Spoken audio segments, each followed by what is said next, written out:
I heard there was a sighting of a sleigh in Santa Claus. He's been circling around to see what it's going to do. Folks, good afternoon. Actually, it's still morning. Good morning. I'm Joe Biden, Dr. Joe Biden's husband. Just like educators everywhere, being an educator isn't what she does, it's who she is. Once again, during this pandemic, we've seen who our educators are. They're selfless, they're dedicated, they're cut from a true cloth of character and commitment. They represent one of the most critical professions in America, and that's not hyperbole, that's a fact.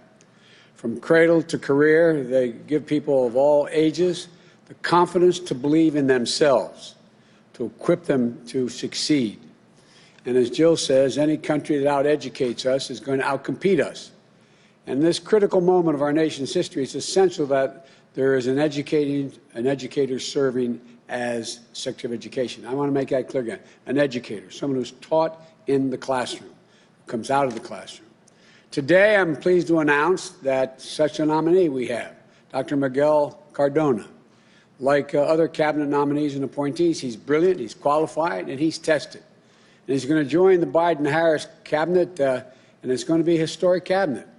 Already, there are more people of color in this cabinet than any cabinet in the history of the United States. There are more women than ever. First openly gay cabinet member. It's a cabinet that looks like America. It taps into the best of America. That opens doors and includes the full range of talents we have in this nation. And like the rest of the team, Dr. Cardona is ready on day one. Vice President-elect Harris and I, when we were going through you're on this side, I apologize.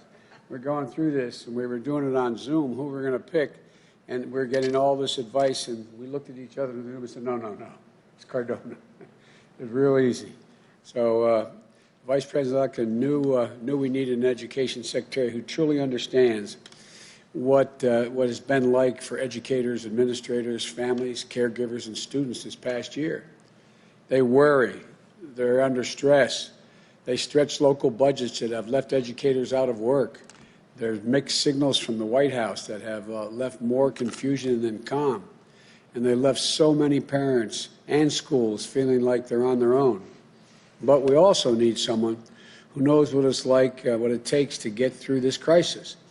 Reopening schools safely will be a national priority for the Biden-Harris administration.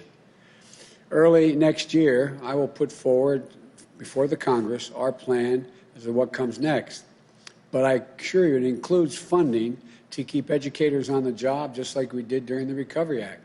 And it saved 400,000 education jobs and the future of millions of children. It also includes asking Congress to provide funding needed so we can achieve the ambitious but doable goal of safely opening a majority of our schools by the end of our first 100 days. We can do this if states and cities put strong public health measures in place that we can all follow. For example, in our first 100 days, I'll be asking all Americans to mask up for 100 days. We'll require masks in federal buildings, interstate travel, and the like, and on trains, where I have the authority to insist that happen. We've also been talking to governors and mayors and county executives of both parties to try to do the same in their cities and their states. We can do it if we get schools, districts, communities, and states the clear guidance and the resources they need for so many things that aren't in their already tight budgets. They need funding for testing to help people reopen schools, more funding for transportation so students can maintain social distancing on school buses. There's a need for school buildings for additional cleaning services, protective equipment, ventilation systems. But to lead the national effort requires an education secretary, with the skills to partner with educators across the country, in states, localities, and tribal nations, and all across students and families as well. It also requires someone who understands the need to prevent the pandemic from further exacerbating the inequities in our education system that represents a compounding problem we're having. They hold back children. They hold back educators. They hold back our country from fulfilling its potential. Take remote learning. How can it be in America that parents must drive to a parking lot of a coffee shop or a library for Wi-Fi that they can't afford at home, so their children can sit in the car, participate in class, and do their homework over the net. This gap of broadband technology and the opportunity could some kids cost them a full year or more of learning. That's unacceptable in the United States of America. We need to act now, but it's only just a start. We need some of the experience to help us build back better with the Biden-Harris education plan. We need to make sure that every child in this nation has access to a good education regardless of their zip code. I know you're probably tired of me saying that, but it's critically important. I've been saying it for over a year. Regardless of any disability. That's why my plan triples funding for Title I schools, which serve the highest number of children from low-income families. We need to make sure every child will have access to high-quality universal pre-K. I'm not talking about daycare. I'm talking about universal pre-K. That is starting at age 3, 4. We need to finally pay teachers what they deserve. The work they do is of extreme national importance, and their salary should reflect that. But they can't do it alone. So we're going to make an unprecedented investment to double the number of school psychologists, counselors, nurses, and social workers in our schools. When trained professionals are helping care for students' mental health and behavioral needs, along with concerns around things like housing and food, it frees up educators to focus on teaching and the other critical work that teachers do in the classroom. We'll make sure students with disabilities have the support to succeed by fully funding the Individuals with Disabilities Education Act. We're going to upgrade school infrastructures to make sure classrooms are safe, build schools that are hubs of innovation and cutting-edge learning. We know that in the 21st century, 12 years of schooling is not enough, and that young people are getting crushed by the burden of student debt.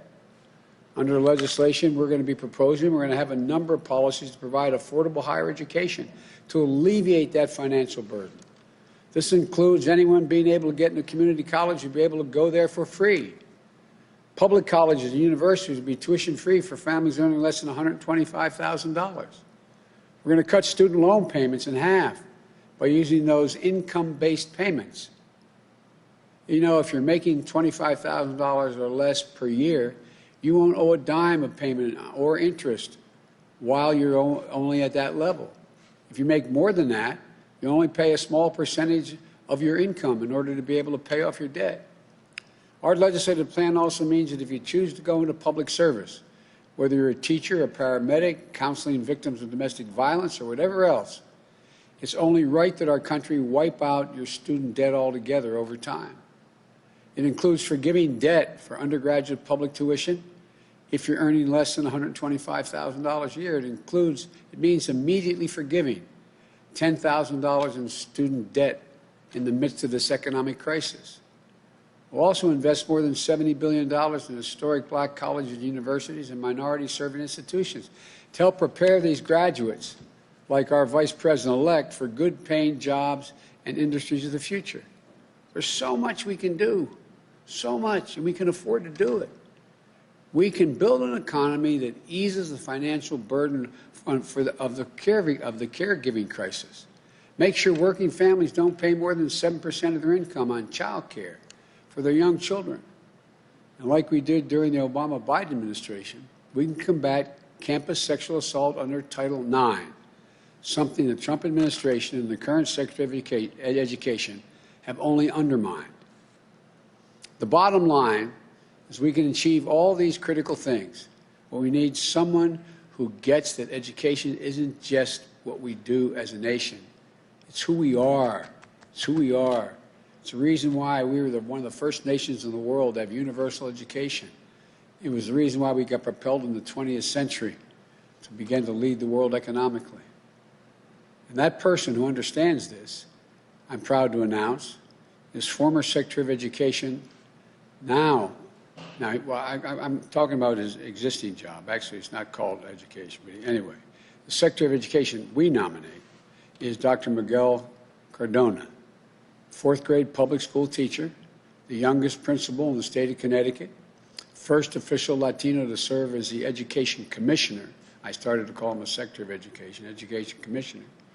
Dr. Cardona rose up the ranks to become an assistant superintendent in the same school district he attended as an English learner student, the same district where he was born in public housing. The son and grandson of parents and grandparents who moved from Puerto Rico in search of new opportunities. He made it a point of taking new teachers on tours of his district's neighborhoods, the wealthy blocks where students grew up with every resource they needed to get ahead, and the blocks where families were struggling to get by, where a new calculator or a nutritious breakfast weren't a given. He understands that the deep roots of inequity that exist as a source of our persistent opportunities gaps. He understands the transformative power that comes from investing in public education. In our conversations, Dr. Cardona talked about how public education was the great equalizer. It gave him a chance to reach the dream his parents and grandparents had for him, a place where a high school teacher inspired him to be an educator. Public education that helped Miguel become one of the first in his family to go to college, the first to earn a doctorate.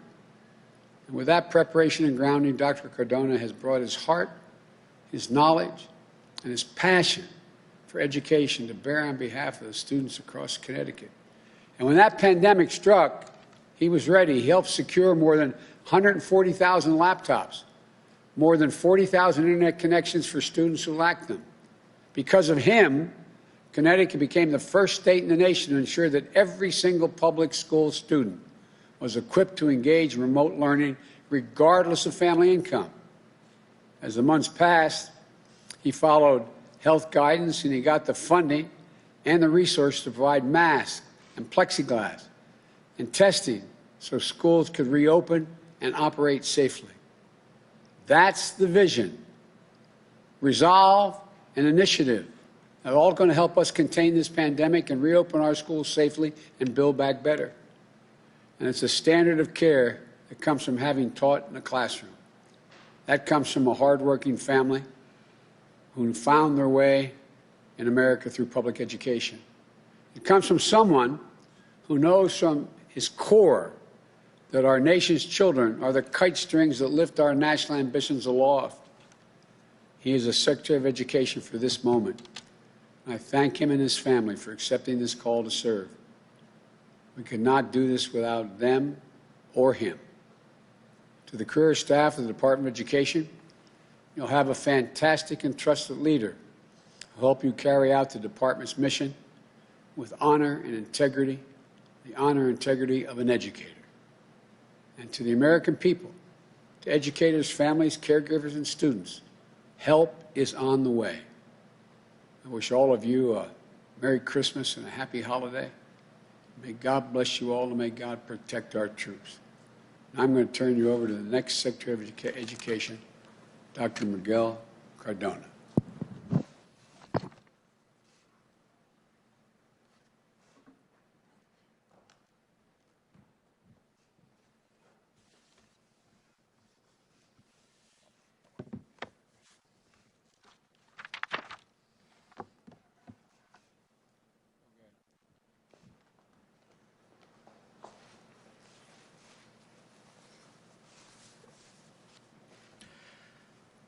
Mr. President-elect, Madam Vice President-elect, thank you for this opportunity to serve. I know how challenging this year has been for students, for educators, and for parents. I've lived those challenges alongside millions of American families, not only in my role as State Education Commissioner, but as a public school parent and as a former public school classroom teacher. For so many of our schools and far too many of our students, this unprecedented year has piled on crisis after crisis. It's taken some of our most painful, long-standing disparities and wrenched them open even wider. It's taxed our teachers, our leaders, our school professionals and staff, who already pour so much of themselves into their work. It's taxed families struggling to adapt to new routines as they balance the stress, pain, and loss that this year has given. It has taxed young adults trying to chase their dreams to advance their education beyond high school and carve out their place in the economy of tomorrow.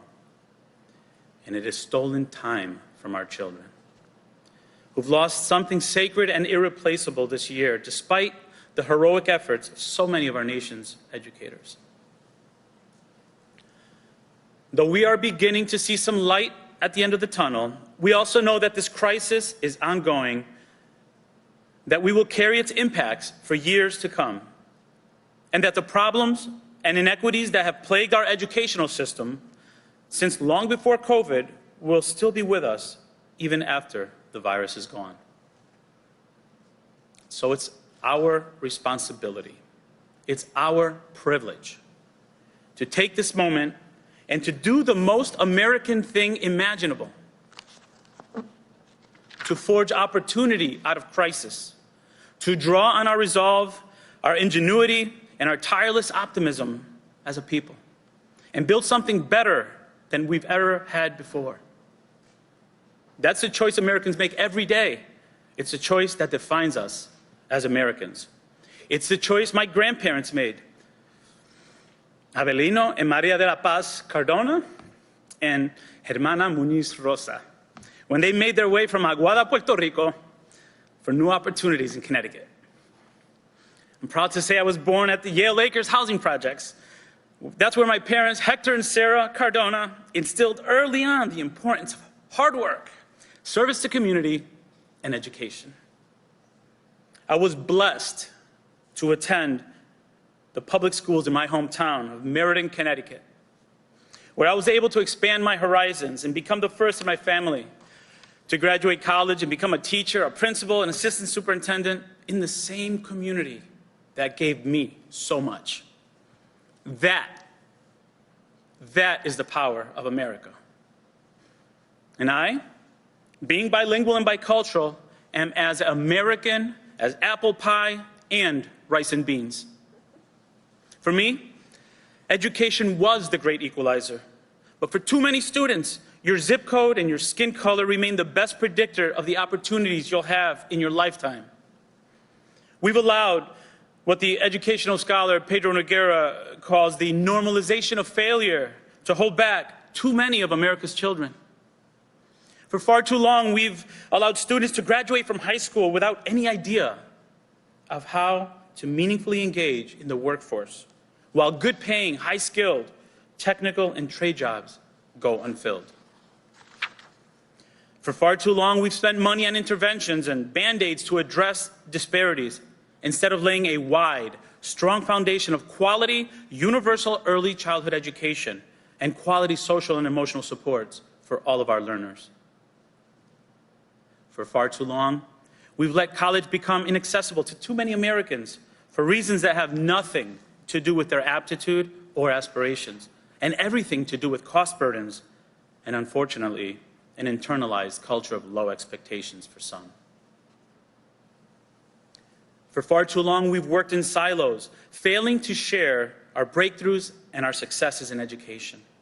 We need schools to be places of innovation, knowing that this country was built on innovation. And for far too long, the teaching profession has been kicked around and not given the respect it deserves. It shouldn't take a pandemic for us to realize how important teachers are for this country. There are no shortages of challenges ahead, no shortage of problems for us to solve. But by the same token, there are countless opportunities for us to seize. We must embrace the opportunity to reimagine education and build it back better. We must evolve it to meet the needs of our students. There's a saying in Spanish that we say, en la unión está la fuerza. We gain strength from joining together. In that spirit, I look forward to sitting at the table with educators, parents, caregivers, students, advocates, state, local, and tribal leaders. There's no higher duty for a nation than to build better paths, better futures for the next generation to explore. For too many students, public education in America has been a flor pálida, a wilted rose, neglected, in need of care. We must be the master gardeners who cultivate it, who work every day to preserve its beauty and its purpose. I'm grateful for the chance to take on this responsibility, and I'm grateful to my own children. Miguel Jr., or as we call him, Angelito, to my daughter, Celine, and to my wife and best friend, Marissa, herself a middle school, family school liaison. And I'm grateful for the trust you've placed in me, Mr. President-elect and Madam Vice President-elect. I look forward to getting to work on behalf of America's children and the families and the communities and the nation they will grow up to inherit and lead. Thank you.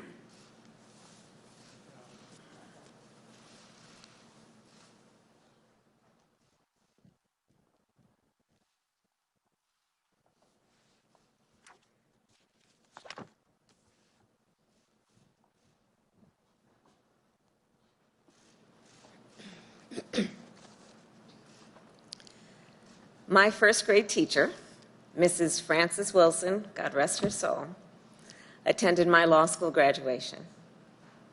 She taught our first grade class with 2 teacher's aides and 22 students in the classroom.